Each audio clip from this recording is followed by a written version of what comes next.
মরণেতে ঘাসে তুমি কাঁদিবে ভুবন। এমন একটা জীবন করতে হবে মা,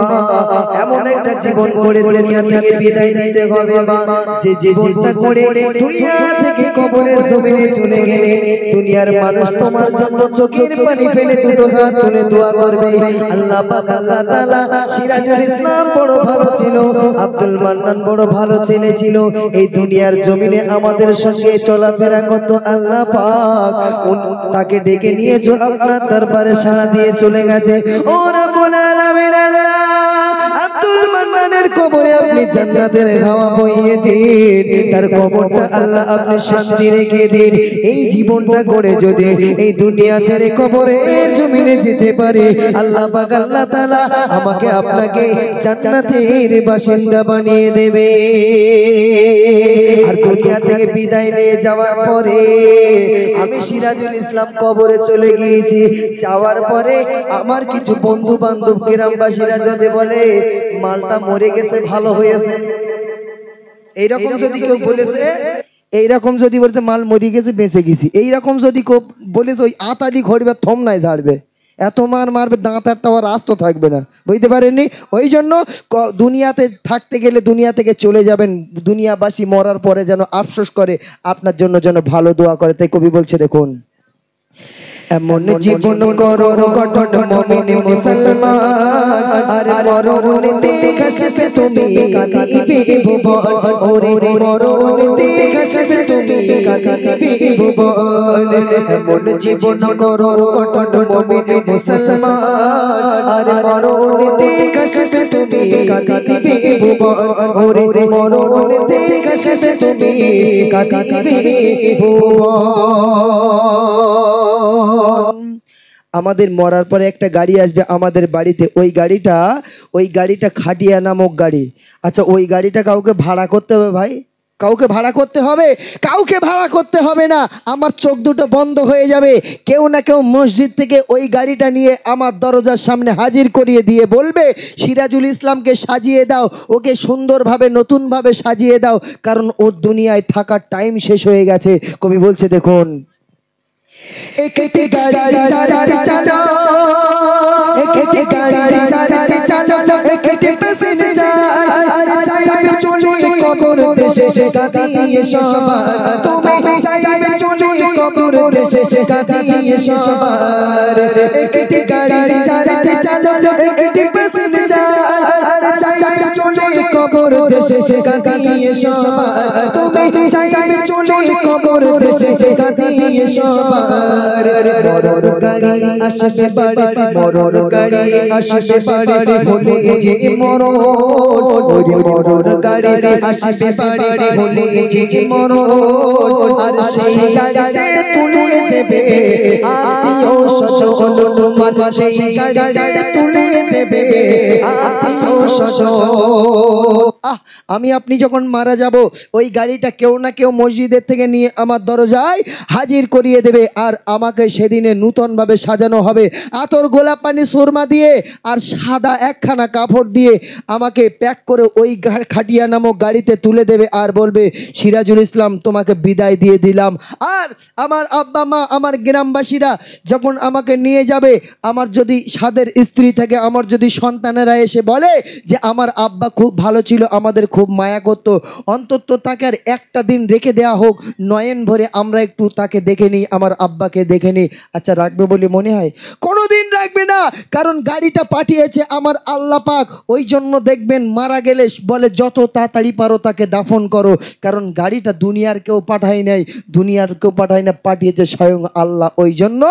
মারা গেলে দেরি করা যায় না, কারণ গাড়িটা পাঠিয়েছে দুনিয়ার কেউ নাই, আল্লাহ পাঠিয়েছে। বলছে দেখুন,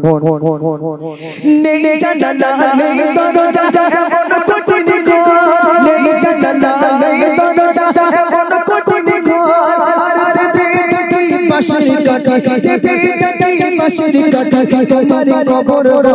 ওরে দেবে থাকি পাশের কাঠি, তোমার কবর দেবে যখন তোমার সজল কবরে দাফন দেবে যখন তোমার সজল কবরে দাফন আর মন কানে কি আশাস চলে কবরে তখন আমার আপনাকে যখন দাফন করে দিয়ে আসবে কবরের দুটো ফেরেশতা আসবে আমরা সবাই জানি মন কান্নে কি আসবে এসে আমাদের প্রশ্ন করবে তিনটে প্রশ্ন করবে বলবে মান রব্বুকা আমি যখন মনে করি যে আমি তো মোবাইল আছে বড় বড় এক হাত করে মোবাইল আছে আমাদের হাতে বিরাট ইংরাজি জানি রাত দিন সেলফি তুলছি আর টিকটক করছি হাই গাইস বলে দাঁত মুখ ছিটকে আর কবরে যখন জিজ্ঞাসা করবে যে বলো মান রব্বুকা সেই সময় বলবো hi guys welcome to the কবর এরকম বলবো বিরাট মার চলবে বাপ সে মারির কোনো তুলনা নেই কোনো ব্রেক নেই আনলিমিটেড মার চলবে যেরকম আমরা আনলিমিটেড ব্যালেন্স ভরি ওরকম আনলিমিটেড মার চলবে বলছে দেখুন বলবে এসে তুই ফারিস্তা বলবে এসে তুই ফারিস্তা লেখো জীবনের আমল বলবে এসে তুই ফারিস্তা লেখো জীবনের আমল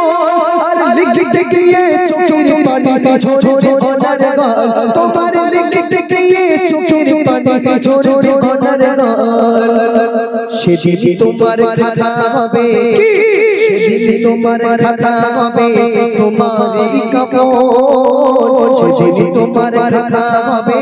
তোমারই কাপড় আর মুখের থুথু কালি হবে আঙুল হবে যে কলম খাতা হবে কি ভাই কাফনের কাপড়টা খাতা হয়ে যাবে গালের থুতুটা কালি হয়ে যাবে শাহাদাত আঙুলটা কলম হয়ে যাবে আল্লাহ ফেরেশতারা যখন বলবে দুনিয়াতে 40 বছর বেঁচে ছিলে কতটা ভালো কাজ করেছো কত মেয়ে লোকের ফোন নাম্বার দিয়েছো আজকে লেখো হ্যাঁ সেই সময় লিখতে গিয়ে চোখের পানিতে কবর ভেসে যাবে তবুও লিখতে হবে লেখা শেষ আমার আমল আমার গলায় ঝুলিয়ে দিয়ে ফারিস্তারা চলে যাবে কপাল যদি ভালো হয় বেঁচে গেলাম আর কপাল যদি খারাপ হয় শুধু কোমরে ক্যাত ক্যাত করে লাথি মারবো ফারিস্তা কোমরে মারো কানে বিরাট লাগে বলে মনে নেই বিয়ে করে শ্বশুর বাড়িতে 8টি আর গাড়ি নিয়েছিলি শ্বশুরের কান মেলে ওই জন্যই শালা কিক মেরে দেখতিস কিরম স্টার্ট হচ্ছে হ্যাঁ আর একটা ফারিস্তা মুগুরির বাড়ি মাথায় ঝাড়বে ফারিস্তা মাথায় মারো কোনো বিরাট লাগে একে তাই মাথার সমস্যা বলে মারবো না 8:30টার পরে কটকটি ভটভটি চমচমি হুড়ুম বাজা এইসব সিরিয়াল দেখেছিস আর যুবক ভাইদের বলে তোরা পাবজি আর ফ্রি ফায়ার খেলিস ঠুসঠাস করে ওই জন্যই শালা হেডশট হচ্ছে দেখ কেমন লাগে বুঝতে পারেননি বিরাট মারবে বাপ তবে এই এলাকার যুবক ভাইরা খুব ভালো আর মায়েরা খুব ভালো ওই জন্য গজল শুনতেছে বলছে দেখুন আখিরাতের করো কামাই থেকে দুনিয়া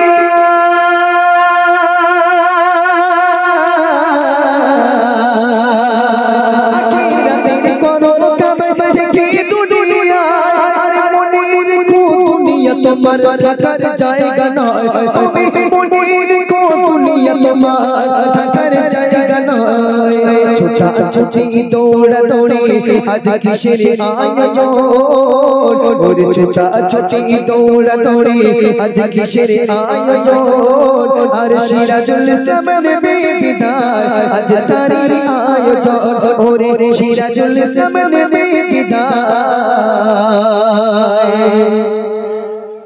আজ তারি আয়োজন মারা গেলে আমার বাড়িতে 3টে আয়োজন হবে এবং একদিন আমাদের অ্যালার্ম বেজে যাবে যেদিনে সেদিনে এই দুনিয়াতে থাকার টাইম আমাদেরকে শেষ হয়ে যাবে তাই কবি কত সুন্দর ভাষায় ছোট্ট করে বলছে দেখুন আসবে যখন তোমার মরণ আসবে যখন তোমার মরণ হবে রে না মসজিদের মাইকে বাজবে